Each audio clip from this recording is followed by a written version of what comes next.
నవ్యాంధ్రప్రదేశ్ కి మొదటి ముఖ్యమంత్రిగా ప్రజలు నాకు నాడు అవకాశం ఇచ్చారు. అనుభవం, ప్రజల సహకారంతో కష్టపడి దేశంలో టాప్ 3 రాష్ట్రాల్లో ఒకటిగా ఏపీని నిలిపాం. 2019లో వచ్చిన ప్రభుత్వం 5 సంవత్సరాల పాటు రాష్ట్రాన్ని విధ్వంసం చేసింది. ఏపీ బ్రాండ్ నాశనం చేసింది. వ్యవస్థలను నిర్వీర్యం చేసింది. రాష్ట్రం 30 ఏళ్లు వెనక్కిపోయింది. 10 లక్షల కోట్ల రూపాయల అప్పులు, బకాయిలతో ఆర్థిక విధ్వంసం చేశారు.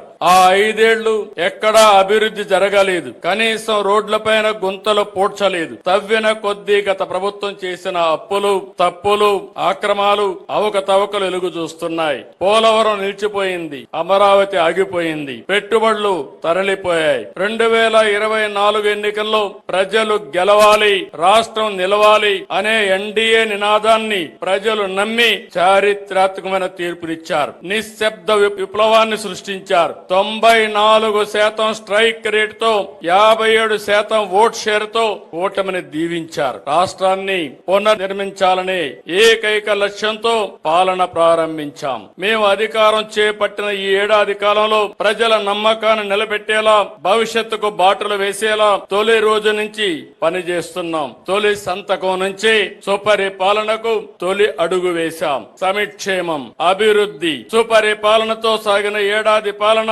ఎంతో సంతృప్తినిచ్చింది. ప్రజల మద్దతు మా సంకల్పం. దేవుడి దయతో విధ్వంసం నుంచి వికాసం వైపు ప్రయాణం చేస్తున్నాం.